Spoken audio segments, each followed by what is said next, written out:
Hi friends, ನಮಸ್ಕಾರ.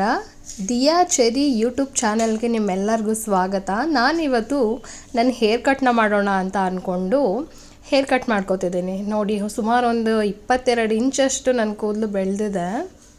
ಅದನ್ನು ನಾನು ಹೇರ್ ಕಟ್ ಮಾಡ್ಕೊಳ್ಳೋಣ ಅಂದ್ಕೊಂಡು ಸುಮಾರು ಯೂಟ್ಯೂಬ್ಗಳನ್ನೆಲ್ಲ ನೋಡಿಕೊಂಡು ಕಟ್ ಮಾಡ್ಕೊಳ್ಳೋಣ ಅಂತ ಅಂದ್ಕೊಂಡೆ. ಮನೆಯಲ್ಲೆಲ್ಲ ಬೈತಾರೆ, ಬೇಡ ಕಟ್ ಮಾಡ್ಕೊಳ್ಳೋದು, ನಿಂದು ಚೆನ್ನಾಗಿದೆ ಲಾಂಗ್ ಹೇರು, ಸಿಲ್ಕಿ ಹೇರ್ ಅಂತ ಅಂದ್ಬಿಟ್ಟು. ಅದನ್ನು ನಾನು ಸ್ವಲ್ಪ ತಿನ್ನಿದೆ ಹೇರು, ಅದಕ್ಕಾಗಿ ನಾನು ಸ್ವಲ್ಪ ನಾನೇ ಶಾರ್ಟಾಗಿ ಮಾಡ್ಕೊಳ್ಳೋಣ ಅಂದ್ಕೊಂಡು ಟ್ರೈ ಮಾಡ್ತಾಯಿದ್ದೀನಿ. ನೋಡೋಣ ಅದು ಯಾವ ರೀತಿ ಬರುತ್ತೆ ಅಂತ ಅಂದ್ಬಿಟ್ಟು. ಫಸ್ಟು ಎಲ್ಲ ಸಿಕ್ಕಿಲ್ದಂಗೆ ಮೊದಲು ಕೂಮ್ ಮಾಡ್ಕೋತಾ ಇದ್ದೀನಿ. ನೋಡಿ, ಇಷ್ಟು ಹೇರ್ ಬೆಳೆದಿದೆ ನಂದು.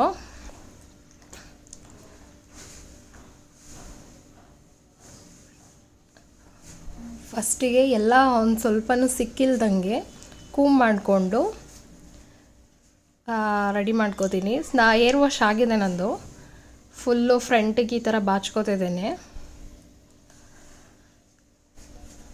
ನೀಟಾಗಿ ಈ ಥರ ಎಲ್ಲ ಬಾಚಿಕೊಂಡು ನಾನು ಅಲ್ಲೊಂದು ಹೇರ್ ಬ್ಯಾಂಡ್ ಹಾಕ್ತೀನಿ.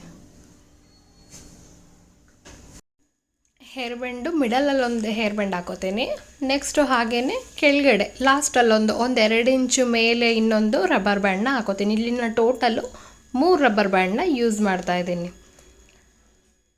ಈ ರೀತಿ ನಾನು ಕಟ್ಕೊಂಡು 2 ಇಂಚಷ್ಟು ಹೇರ್ನ ಕಟ್ ಮಾಡ್ತೀನಿ.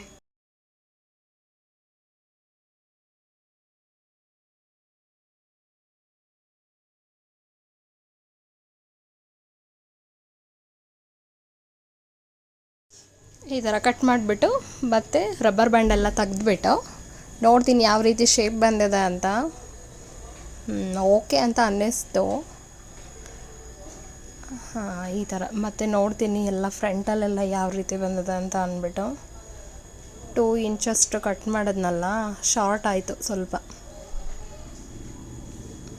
ಈಗ ಫ್ರಂಟಲ್ಲೂ ನೋಡ್ತೀನಿ ಕರೆಕ್ಟಾಗಿ ಬಂದಿದೆಯಾ ಎಲ್ಲ ಅಂತ. ಓಕೆ, ಸಾಕು ಅಂತ ಅನ್ನಿಸ್ತು.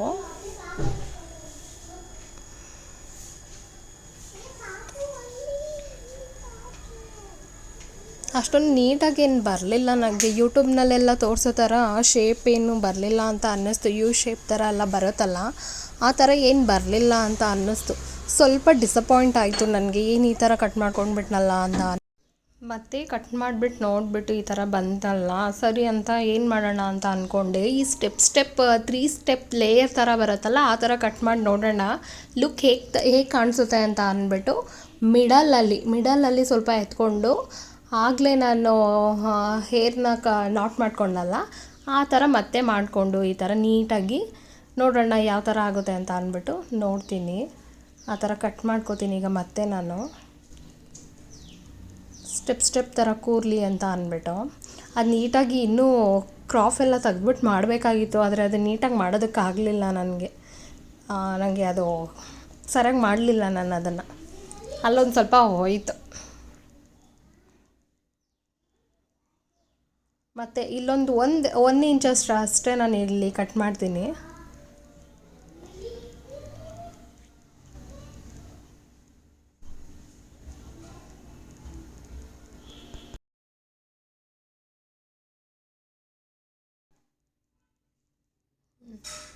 ನೋಡಿ, ಮತ್ತೆ ಅಲ್ಲಿ ಇನ್ನೊಂದು ರಬ್ಬರ್ ಬ್ಯಾಂಡ್ನ ಹಾಕ್ಬಿಟ್ಟು ನಾನು ಇನ್ನೊಂದು ಇಂಚಷ್ಟು ಕಟ್ ಮಾಡ್ತೀನಿ.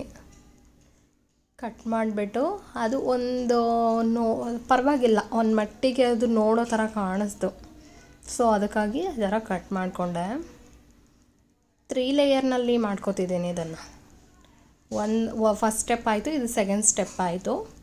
ಇನ್ನೊಂದು ಥರ್ಡ್ ಸ್ಟೆಪ್ಪು. ಮತ್ತು ಈ ಮಧ್ಯದ್ದು ಈ ಕಿವಿ ಇದೆಯಲ್ಲ, ಅಲ್ಲಿಂದ ಒಂದು ತೊಗೊಂಡೆ. ಇನ್ನು ಸ್ವಲ್ಪ ಮುಂದೆಯಿಂದ ಇನ್ನೊಂದು ಪಾರ್ಟ್ನ ತೊಗೊಂಡು ಅದೇ ರೀತಿ ಇನ್ನು ಸ್ವಲ್ಪ ಕಟ್ ಮಾಡ್ಕೋತೀನಿ ನಾನೀಗ.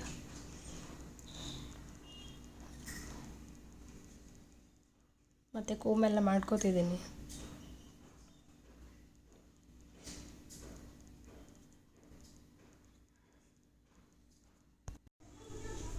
ಈಗ ಮತ್ತೆ ನಾನು 3rd ಲೇಯರ್ನ ಕಟ್ ಮಾಡ್ತಾಯಿದ್ದೀನಿ.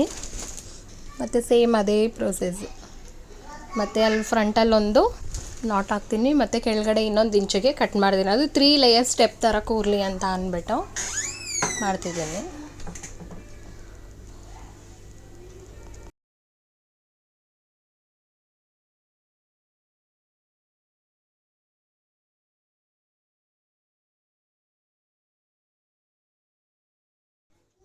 ಈಗ ಔಟ್ಕಮ್ ನೋಡಿ ಯಾವ ರೀತಿ ಬಂದಿದೆ ಅಂತ ಅಂದ್ಬಿಟ್ಟು.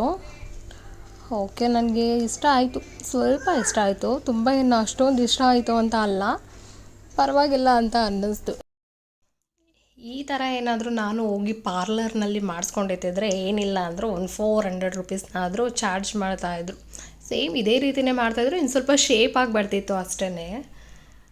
ನಂಗೆ ಸ್ವಲ್ಪ ವಿ ಶೇಪ್ ಥರ ಅನ್ನಿಸ್ತು, ಇದು ಸ್ಟೆಪ್ ಥರ ಏನು ಅನ್ನಿಸ್ಲಿಲ್ಲ, ಯಾಕಂದರೆ ನಂದು ತುಂಬ ಥಿನ್ ಹೇರ್ ಇದೆ. ನೋಡಿ ಈ ರೀತಿ ಕಾಣಿಸ್ತಿದೆ ನನ್ನ ಹೇರು. ನನಗೆ ಸ್ವಲ್ಪ ಡಿಸಪಾಯಿಂಟ್ ಆಯಿತು, ಯಾಕಂದರೆ ತುಂಬ ಚೆನ್ನಾಗಿರೋ ಹೇರ್ನ ನಾನು ಈ ಥರ ಮಾಡ್ಕೊಂಡ್ಬಿಟ್ನಲ್ಲ ಅಂತ. ನಮ್ಮ ಪಾಪು ಮಲ್ಕೊಂಡಿದ್ದಾಳೆ. ಅವಳು ಮಲ್ಕೊಂಡಿದ್ದಾಗಲೇ ನಾನು ಈ ಥರ ಎಲ್ಲ ಮಾಡ್ಕೊಡೋದಕ್ಕಾಗೋದಿಲ್ಲ, ಅಂದರೆ ಅವಳು ಎದ್ಬಿಟ್ರೆ ನನಗೇನು ಕೆಲಸನೂ ಮಾಡೋದಕ್ಕೆ ಬಿಡಲ್ಲ. ಈ ಥರ ನೋಡ್ತಾ ಇದ್ದೀನಿ. ನಾನೀಗ ನನ್ನ ಕೂದಲನ್ನ ಜಡೆ ಹಾಕೋತಿದ್ದೀನಿ. ನಾನು ಲೆಂತ್ ಇದ್ದಾಗ ತುಂಬ ಚೆನ್ನಾಗಿತ್ತು, ಜಡೆ ಹಾಕೊಂಡಾಗ ಸ್ವಲ್ಪ ಚೆನ್ನಾಗಿ ಕಾಣಿಸ್ತಿತ್ತು. ಇದು ಸ್ವಲ್ಪ ಶಾರ್ಟ್ ಆಗೋಯ್ತಲ್ಲ, ಓಕೆ ಅನ್ನಿಸ್ತು.